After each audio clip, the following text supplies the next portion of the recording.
Good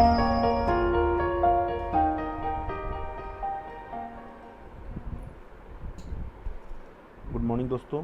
अब हम लोग जो बात करेंगे, हम लोग का जो नेक्स्ट चैप्टर है उसमें weather, climate and animal adaptation की बात हम लोग पढ़ेंगे। ठीक है, इसमें हम लोग को जो इस न्यू चैप्टर में हम लोग देखेंगे क्या कि वेदर क्या होता है, क्लाइमेट क्या होते हैं और एनिमल एंड एडॉप्टेशन क्या होता है। मतलब उस पर्टिकुलर वेदर में जो एनिमल जो रहते हैं वो अपने आप को कैसे एडॉप्ट किए होंगे, इस टॉपिक पे हम लोग बात करते हैं। ठीक है, तो इसके अंदर हम लोग चलते हैं एक एक करके। पहले देखेंगे वेदर क्या होता है। इस चैप्टर में हम लोग जो कवर करेंगे वेदर क्या होते हैं, क्लाइमेट पढ़ेंगे और डिफरेंट वेदर या डिफरेंट क्लाइमेट में कौन कौन से एनिमल अपने आप को एडॉप्ट करके रहते हैं, इन सब को हम लोग डिस्कस करेंगे इस चैप्टर में। तो let's start with this chapter.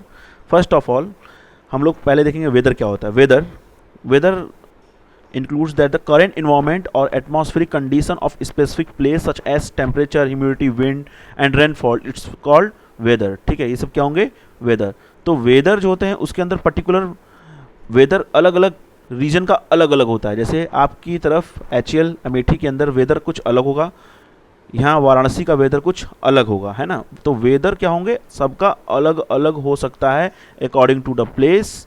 ठीक है, हीट, क्लाउडनेस, ड्राइनेस, सनशाइन क्या है, विंड की स्पीड क्या है, रेन हो रहा है नहीं हो रहा है, इन सब को हम लोग कंसीडर किस में करते हैं, वेदर में कंसीडर करते हैं। तो वेदर कभी भी एक जैसा नहीं होता, वेदर कभी भी कांस्टेंट नहीं होता, ये हमेशा क्या होता है, डिफरेंट, ये हर दिन डिफरेंट रहता है। मतलब आज का जो वेदर है वो नेक्स्ट डे से डिफर होगा। ठीक है, उसको हम लोग वेदर कहेंगे। तो एलिमेंट क्या है, सबसे इंपॉर्टेंट एलिमेंट क्या है वेदर का, सबसे इंपॉर्टेंट एलिमेंट है टेम्परेचर, फिर टेम्परेचर के बाद विंड, फिर ह्यूमिडिटी, रेनफॉल, ये सब क्या है, ये डे टू डे चेंजेस होने वाली चीज़ें हैं जिसको हम लोग वेदर के मेन एलिमेंट में रखते हैं। That is the factor of the weather. ठीक है, that is the factor of the weather, that is temperature, humidity, rainfall, wind, ये सब क्या होंगे, एलिमेंट्स ऑफ द वेदर। सबसे पहले उसमें लेके चलेंगे टेम्परेचर। हमारे अर्थ का देखो, हमारी अर्थ गोल है, हम लोग बोलते हैं ना अर्थ गोल है, एक्चुअली अर्थ गोल नहीं है, अर्थ उबड़ खाबड़ है। ठीक है, पहली चीज़। दूसरी चीज़, अर्थ पे कहीं पे एल्टीट्यूड है, कहीं लैटीट्यूड है, तो एल्टीट्यूड लैटीट्यूड की वजह से हर जगह सनलाइट एक जैसी नहीं पड़ती, जिसकी वजह से टेम्परेचर सभी जगह का अलग अलग होता है। ठीक है, जैसे सॉइल के नेचर पे भी डिपेंड करता है। ठीक है, विंड की स्पीड पे भी डिपेंड करता है, स्नो के ऊपर डिपेंड करेगा कि कितनी तेज़ी से बर्फ़ गिर रही है नहीं गिर रही है। सरफेस ऑफ द अर्थ की वजह से सरफेस ऑफ द अर्थ हर जगह इक्वल नहीं है, इसीलिए टेम्परेचर क्या होता है, हमेशा वेरी करता रहता है, हर एक जगह पे दूसरी जगह से वेरी करता रहता है, due to altitude and latitude.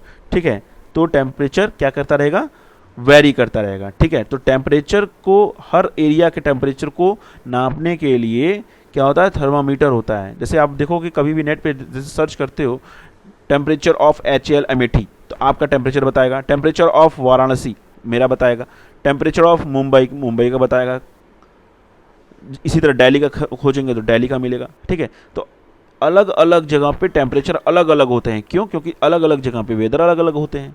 ठीक है, उसी तरह हम लोग बात करते हैं विंड की।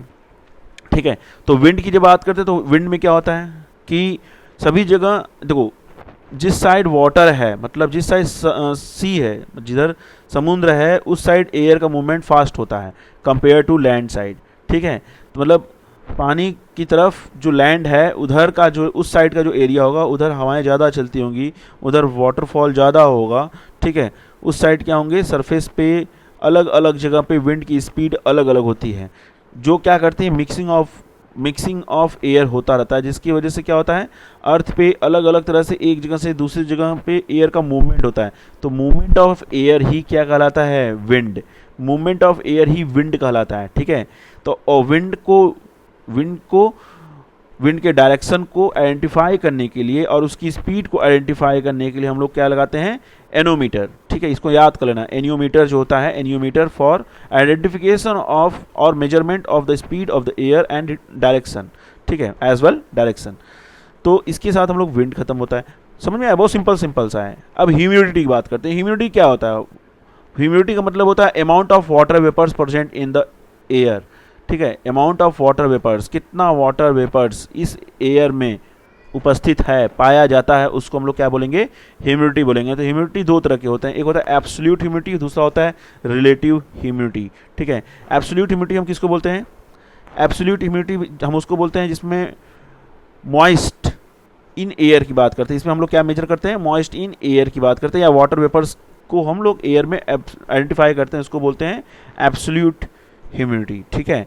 रिलेटिव ह्यूमिडिटी क्या बोलते हैं, ratio of the amount of water vapours in air at a particular temperature and maximum amount of water vapors in the air can hold at that temperature। समझ में आई बात। इसका मतलब ये होता है कि वाटर वेपर्स एयर में कितना मौजूद है और उसका हमें रेशियो क्या देखना है कि पर्टिकुलर टेम्परेचर में maximum water holding capacity in air क्या है, उसको क्या बोलते हैं, रिलेटिव। मतलब ये हो गया है, इसको सिंपल समझते हैं। फॉर एग्जांपल गर्मियों के समय क्या होता है, गर्मियों के समय और ठंड के समय दोनों टाइम में एयर के अंदर वाटर का लेवल अलग अलग होता है। बारिश के समय वाटर का लेवल अलग होता है, वाटर का लेवल नहीं, वाटर वेपर्स का लेवल अलग अलग होता है। ठीक है। तो हम लोग इसको रिलेटिव ह्यूमिडिटी से काउंट करते हैं। ठीक है। इसके बाद हम लोग देखेंगे क्या, रिलेटिव ह्यूमिडिटी को हम लोग आइडेंटिफाई करने के लिए हम लोग क्या देखते हैं, हैग्रोमीटर होता है। हैग्रोमीटर हम लोग ये देखते हैं कि ह्यूमिडिटी क्या है। ठीक है। ये भी आप नेट पे देखते हो ना कि ह्यूमिडिटी ऑफ या ह्यूमिडिटी क्या है एयर में, इस तरह चीज़ों को देखते हैं। एक टर्म इसको समझ लो कि जब ह्यूमिडिटी एयर में ज़्यादा होती है ना तो बारिश होने की चांसेस बढ़ जाती हैं, पहली चीज़। ठीक है। ओके। उसके बाद आता है रेनफॉल। रेनफॉल क्या होती है, रेनफॉल का मतलब ये हो गया कि जो ह्यूमिडिटी था एयर में, मतलब जो वाटर वेपर्स जो एयर में था वो वाटर वेपर ऊपर की तरफ चला गया, काफ़ी ऊपर की तरफ चला गया, जिसकी वजह से क्या हो गया, वो एयर कंडेंस होके कूल हो गया, ठंडा हो गया। ठीक है। ठंडा होने के बाद क्या होगा, ठंडा होने के बाद वो ऊपर छोटे छोटे बूंदों में कन्वर्ट हो जाएगा। ठीक है। मतलब जब ऊपर की तरफ जाएगा तो वो छोटे छोटे बूंदों में कन्वर्ट हो जाएगा। जब छोटे छोटे बूंदों में कन्वर्ट हो जाएगा, सैचुरेटेड एयर जो है, सैचुरेटेड एयर मतलब जो ठंडी हो चुकी होंगी।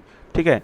जहाँ पे टेम्परेचर बहुत तेज़ी से फॉल हो जाता है, मतलब टेम्परेचर जहाँ पे फॉल होता है उस तरफ के एयर को हम क्या बोलते हैं, सैचुरेटेड एयर। तो वहाँ पे जो सैचुरेटेड एयर है वो क्या होंगे, वहाँ पे पाइप उस एयर में जो पहले से वाटर के जो वेपर्स थे वो किस में कन्वर्ट हो जाएंगे, वाटर ड्रॉपलेट्स में। अब वाटर ड्रॉपलेट्स, ढेर सारे वाटर ड्रॉपलेट्स मिल करके भारी हो जाएंगे। ठीक है। और वो ग्रेविटी की वजह से नीचे आ जाएंगे, उसी को बोलते हैं रेनफॉल। ठीक है। उसी की वजह से क्या होता है, रेनफॉल होता है। तो रेनफॉल जब होता है तो एटमॉस्फेरिक टेम्परेचर भी धीरे धीरे लो होने लगता है। ठीक है। एटमॉस्फेरिक टेम्परेचर भी धीरे धीरे लो होने लगता है, जिसकी वजह से आपको फ्रॉग वगैरह दिखाई देते हैं। ठीक है।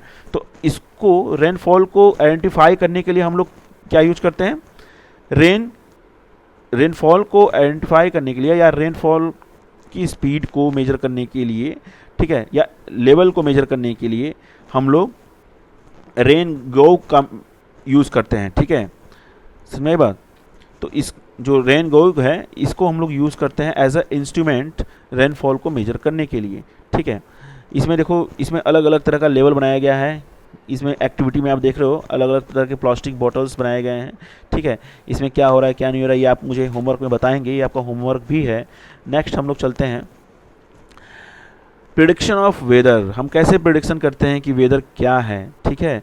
देखो बहुत सारे साइंटिस्ट होते हैं, ठीक है, जो बहुत सारे साइंटिस्ट होते हैं जो वेदर को प्रिडिक्ट करते हैं, जो वेदर को प्रिडिक्ट करेंगे उनको हम लोग क्या बोलते हैं, मेट्रोलॉजी। ठीक है। METEOROLOGIST। ठीक है। ध्यान से रखना। तो उस तरह का डिपार्टमेंट जो कि प्रिडिक्शन करने का काम करता है उसको क्या बोलते हैं, मेटेरोलॉजिकल डिपार्टमेंट। याद रखना, इसको टर्म को बोला जाता है क्या, मेट्रोलॉजिकल डिपार्टमेंट बोलते हैं। ठीक है। इसमें क्या होता है, इसमें ये डिपार्टमेंट क्या कलेक्ट करता है, डिफरेंट टाइप के टेम्परेचर को, विंड स्पीड को, ह्यूमिडिटी को, और उस वेदर में ह्यूमिडिटी का लेवल क्या होगा इसको डिफ्रेंशिएट करता है, इसको आइडेंटिफाई करता है अलग अलग लोकेशन का कम समय में। ठीक है। तो कम समय में जुटाई हुई वो सारी जानकारी जिसमें टेम्परेचर है, विंड स्पीड है, ह्यूमिडिटी है, इन पर्टिकुलर एरिया का, ठीक है, किसके द्वारा जुटाया गया है ये सब जानकारी, ये सब जुटाया गया है मेट्रोलॉजिकल डिपार्टमेंट के थ्रू। और उसके बाद बताया जाता है कि भाई इस समय बारिश होने वाली है ना, बताया जाता है इस समय बारिश होने वाली है, इस समय आज गर्मी पड़ेगी। इस तरह की जो चीज़ें बताई जाती हैं वो जो साइंटिस्ट जो बताते हैं उनको हम लोग क्या बोलते हैं, मेट्रोलॉजिस्ट बोलते हैं। क्या बोलते हैं, मेट्रोलॉजिस्ट बोलते हैं। ठीक है। इस बात का ध्यान रखना। ये क्या करते हैं, प्रिडिक्शन करते हैं कि कब साइक्लोन आने वाला है, कब बारिश होने वाली है, ये सब चीज़ें सारी चीज़ बताते हैं। ठीक है, अब हम लोग बात करते हैं climate. What is climate? Climate क्या है? ठीक है, क्लाइमेट क्या है, हम लोग इसके ऊपर बात करते हैं। आप ध्यान से देखोगे क्लाइमेट और जब वेदर की बात करते हैं बहुत सिमिलर है। ठीक है, क्लाइमेट किसी भी पर्टिकुलर एरिया का क्लाइमेट कुछ टाइम के लिए फिक्स होता है। फॉर एग्जांपल अभी का क्लाइमेट क्या है? अभी का क्लाइमेट लाइक अभी बारिश का सीजन है ना, वेदर चेंज होता रहता है लेकिन क्लाइमेट कांस्टेंट है कुछ टाइम पीरियड के लिए। तो climate long period of time तक चलता है, लाइक 2 मंथ 3 मंथ तक चलेगा। लाइक गर्मी होगा तो 2-3 महीने तक गर्मी है, बरसात हो रहा है तो 2-3 महीने तक बारिश हो रही है, ठंडी है तो 2-3 महीने तक ठंडी होगी। तो climate in short period of time के लिए नहीं होता, ये क्या होता है? लॉन्ग पीरियड ऑफ टाइम के लिए होता है क्लाइमेट। तो weather condition in particular area और region over a long period of time called climate at a particular place. ठीक है, उसको क्या बोलेंगे? पर्टिकुलर प्लेस पे कोई लॉन्ग टाइम के लिए कोई वेदर कंडीशन काफ़ी समय तक के लिए है, उसको बोलेंगे क्लाइमेट। फॉर एग्जांपल बारिश का मौसम कैसा, बारिश हो रही है नहीं, मतलब बारिश का महीना है 2-3 महीने के लिए बारिश हो गई, गर्मी का महीना है तो 2-3 महीने के लिए गर्मी हो गई, ठंडी का महीना है तो 2-3 महीने के लिए ठंड हो गई। ठीक है, तो ये क्या होता है? क्लाइमेट हम लोग दो तरह का होता है। एक होता है नेचुरल क्लाइमेट, दूसरा होता है मैन मेड क्लाइमेट। ठीक है, तो नेचुरल क्लाइमेट और मैन मेड जो क्लाइमेट है वो होता है। मैन मेड क्लाइमेट क्या होता है? मैन मेड क्लाइमेट की जब हम बात करते हैं तो आप देखे होंगे एचएल के अंदर जो ग्रीन हाउस होते हैं ना, जिसके अंदर हम लोग अलग अलग तरह के फूल पौधे उगाते रहते हैं, वो हो गया एक अलग क्लाइमेट हमने डिजाइन किया है ना। जैसे हम लोग अभी एसी ऑन कर दें, गर्मियों के समय एसी ऑन करते हैं और ठंड लगने लगी, हमें ठंड तब भी चादर लेके ओढ़ के सो रहे हैं, इसका मतलब हो गया कि हमने अपने रूम का क्लाइमेट एक अलग क्लाइमेट बनाया है ना। तो ये सारी चीज़ हो गई क्लाइमेट में, समझ में आई बात? इसके बाद हम लोग बात करेंगे factor affecting climate of a place. कौन कौन से फैक्टर अफेक्ट करते हैं क्लाइमेट के लिए? For example latitude, altitude, cloudiness, वो सारे फैक्टर वही होंगे जो कि वेदर के हैं। ट्रिक है ये, ठीक है, जो वेदर के जो होंगे सारे फैक्टर वही होंगे। ठीक है, तो एक एक फैक्टर की हम लोग बात करते हैं। जैसे हमें पता है कि अर्थ हर जगह से एक जैसी नहीं है, ऊबड़ खाबड़ है। ठीक है, तो उसका लैटिट्यूड भी अलग अलग है। ठीक है, एल्टीट्यूड भी अलग अलग होगा। तो लैटिट्यूड क्या होगा? लैटिट्यूड मतलब कि climate of a place in influence by its location on the earth, उसको क्या बोलते हैं? Latitude. That is location determine करता है लैटिट्यूड। मतलब आप इस समय किस लैटिट्यूड में हैं, आप जहाँ पे बैठे हैं उस साइड का लैटिट्यूड क्या है, ये भी फिक्स है। मतलब हर जगह का लैटिट्यूड क्या होता है? अलग अलग होता है। ठीक है, तो हम लोग अपने इक्वेटर से, हमारा जो इक्वेटर है, अर्थ का जो इक्वेटर है, उस साइड सनलाइट ज़्यादा आती है, जिसकी वजह से क्या होता है? इक्वेटर क्या होता है? थोड़ा गर्म होता है। अब पोल साइड की तरफ जाते हैं तो धीरे धीरे क्या होता है? वो ठंडा होता रहता है, मतलब टेम्परेचर डाउन होता रहता है। मतलब इक्वेटर साइड से जब हम पोल साइड, मतलब नॉर्थ साइड या साउथ साइड जब जाएंगे, नॉर्थ पोल या साउथ पोल की तरफ जाएंगे, तो टेम्परेचर विल बी डिक्रीज्ड, है ना। टेम्परेचर क्या होगा?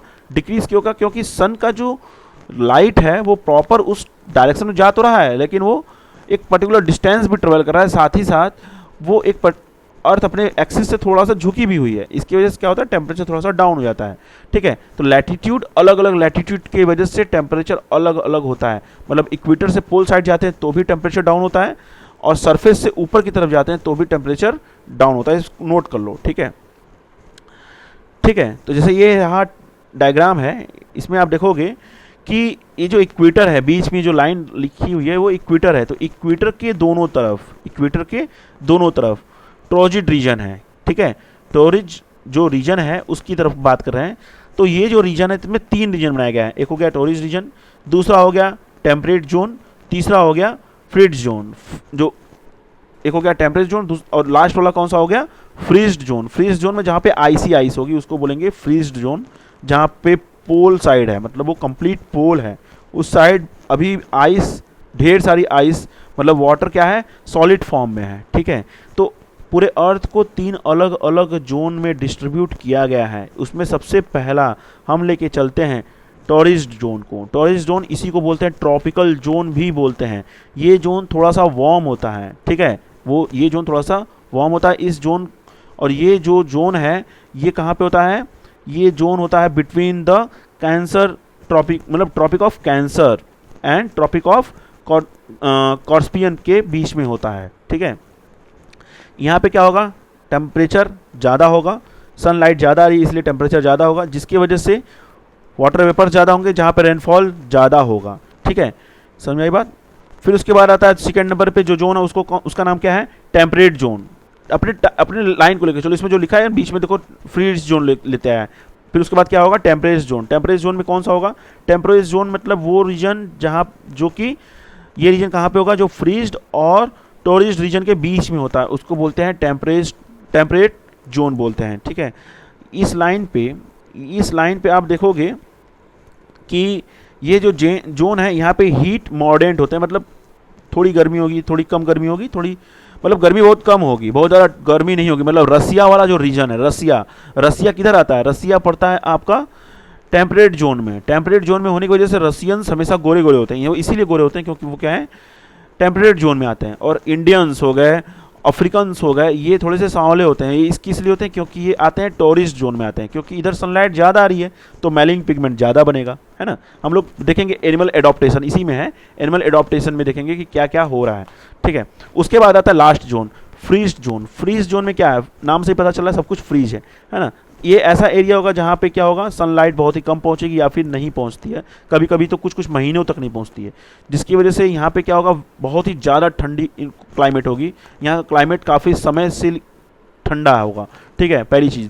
दूसरी चीज़ ये हम जब बात करते हैं, ये पोल साइड की बात करते हैं, north pole and south pole की बात करते हैं, ठीक है। इस एरिया में मोस्टली आप देखोगे पोलर बियर की हम लोग देखते हैं, पोलर बियर यहाँ पे रहते हैं, ठीक है। पोलर बियर और पेंगुइन वगैरह देखने को मिलती हैं, ठीक है। उसके बाद आता है नेक्स्ट एल्टीट्यूड। एल्टीट्यूड क्या बोलते हैं, एल्टीट्यूड मतलब हाइट की तरफ, जब मतलब सरफेस से जब हम ऊपर की तरफ चलते हैं। देखो अभी हम लोगों ने लैटीट्यूड पढ़ा था, लैटीट्यूड में क्या बोला कि जो मिडिल लेयर है, मतलब अर्थ का जो इक्वेटर है, अर्थ का जो इक्वेटर से पोल की तरफ चलते हैं तो टेम्परेचर डाउन हो रहा था। अब हम लोग क्या देखेंगे कि अर्थ के सरफेस से ऊपर की तरफ चलेंगे, हाइट की तरफ। जैसे से हम मतलब हिमालय की बात करें, जब सरफेस से ऊपर की तरफ चलेंगे, जब सरफेस से ऊपर की तरफ चलेंगे तो भी विंड क्या होती है, विंड एयर के साथ साथ टेम्परेचर क्या होता है, टेम्परेचर कूल होने लगता है, मतलब ठंडा होने लगता है, ठीक है। तो हाइट, जैसे जैसे हम एल्टीट्यूड का मतलब क्या होता है, एल्टीट्यूड मतलब होता है height above the sea level. जब सी लेवल की बेसिस पे बात करते हैं, हर जगह देखोगे आप, अलग अलग जगह जब रेलवे स्टेशन पे जाते हो तो देखो लिखा रहता ना कि समुद्र की ऊंचाई से इतनी ऊंचाई पर, समुद्र से इतनी ऊंचाई पर, है ना, वो एल्टीट्यूड होता है एक्चुअली। तो एल्टीट्यूड क्या बोलते हैं, एल्टीट्यूड बोलते हैं the height above the sea level is called altitude, उसको क्या बोलेंगे, एल्टीट्यूड, ठीक है। तो इस बात को ध्यान रखना, एक स्टेटमेंट है, the fall of temperature is रफली 1 Fahrenheit for every 300 feet rise in altitude. समझ में आया, मतलब हम ये कह रहे हैं जैसे जैसे हम 300 फीट ऊपर जाते हैं 1 फ़ारेनहाइट कम हो जाता है। मतलब हमने क्या बोला, एक मतलब इसमें बोला था, पहले ही मैंने बोला था, जैसे जैसे हम ऊंचाई पे जाते हैं वैसे वैसे टेम्परेचर डाउन होता है। कितनी ऊंचाई पे कितना टेम्परेचर डाउन होता है, 300 फीट पे 1 फ़ारेनहाइट कम होता है। इसको स्टेटमेंट को नोट कर लो, बहुत इंपॉर्टेंट है, पूछा जाता है, ठीक है। उसके बाद हम लोग नेक्स्ट देखते हैं कलरनेस, ठीक है। इसके अंदर देखोगे कि मॉडर्न क्लाइमेट होता है, ठीक है। इसमें क्या होता है कि मतलब इसमें क्या होगा, मॉडर्न क्लाइमेक्स होगा और इसमें ऐसा कुछ है नहीं कि जो बहुत टफ होगा। इसमें ठंडा, मतलब जैसे जैसे हम ऊपर की तरफ चलेंगे वैसे वैसे थोड़ा एटमॉस्फेयर क्या होगा, ठंडा हो जाएगा, ठीक है। जिसकी वजह से क्लाउड दिखाई देगा, कलरनेस भी दिखाई देगी। कलरनेस मतलब सी का जो कलर होगा वो दिखाई देगा ऊंचाई की तरफ, ब्लू कलर, ठीक है। उसके बाद विंड की बात करते हैं। विंड मतलब हम ये कह रहे हैं कि हाइट के ऊपर जब हम जाने लगते हैं, जैसे जैसे हम टेम्परेचर ऊपर की तरफ जाता है, मतलब सॉरी, जब हम लोग सरफेस से ऊपर की तरफ चलते हैं तो विंड क्या होता है, ठंडा होने लगता है। विंड क्या होने लगता है, ठंडा होने लगता है। तो इसको भी हम लोग क्या बोलते हैं, विंड के लिए बोलते हैं। मतलब एल्टीट्यूड में कौन कौन से आएंगे, एक आएंगे कलरनेस टू सी, ठीक है, विंड, ठीक है। फिर उसके बाद क्लाइमेट ऑफ अर्थ की बात करेंगे। किसकी बात करेंगे, क्लाइमेट ऑफ अर्थ। अर्थ के ऊपर जो डिफरेंट टाइप के जो क्लाइमेट होते हैं उन सब की हम लोग बात करते हैं, ठीक है। तो अर्थ देखो, ये पूरा अर्थ का क्लाइमेट को यहाँ पे समझाया गया है, पहले इसको समझ लो। क्लाइमेट ऑफ अर्थ क्या है, सबसे इंपॉर्टेंट है सन, ध्यान रखो, सबसे इंपॉर्टेंट क्या है, सन, ठीक है। हमको पता है कि अर्थ अपने एक्सिस से थोड़ी झुकी हुई है, ठीक है, अर्थ अपने एक्सिस से थोड़ी झुकी हुई है और अपने एक्सिस पे गोल गोल घूमती भी रहती है, ठीक है। तो होगा क्या कि अर्थ जब रोटेट करती है सन के चारों तरफ, ठीक है। तो जिसकी वजह से इक्वेटर देखो हर जगह लगभग एक जैसा है, तो इक्वेटर पे तो अर्थ एक जैसी है, जिसकी वजह से इक्वेटर पे टेम्परेचर ज़्यादा है। जब इक्वेटर पे टेम्परेचर ज़्यादा है तो जिसकी वजह से इक्वेटर साइड में तीनों तरह के मौसम दिखने को मिलेंगे। कभी इक्वेटर यहाँ पे है ना, कभी इक्वेटर ऊपर चला गया, कभी इक्वेटर इधर चला गया, कभी इक्वेटर इधर आ गया। इसका मतलब हो गया कि इक्वेटर साइड में तीनों तरह के टेम्परेचर देखने को मिलेंगे। आपको ठंडी भी महसूस होगी, आपको गर्मी भी महसूस होगी, आपको बारिश का भी मज़ा आएगा, हर चीज़ मिलेगा। कहाँ पे? इक्वेटर साइड में, ठीक है। पोल साइड में हमेशा ठंडा ही रहेगी, है ना, पोल साइड में हमेशा ठंड रहेगी। और जो रशियन साइड है, ठीक है, ट्रॉपिकल जिस रीजन में है उस साइड क्या होगा, हमेशा गर्म, वहाँ पे भी हमेशा ठंड रहेगी, लेकिन मॉडर्न ठंड रहेगी, बहुत ज़्यादा ठंड नहीं रहेगी। रशियंस बहुत ज़्यादा ठंड, मतलब बहुत ज़्यादा ठंडे में नहीं रहते हैं, ठीक है। तो ये क्या हो जाएगा, ये हो जाएगा आपका अलग अलग तरह के क्लाइमेट, ठीक है।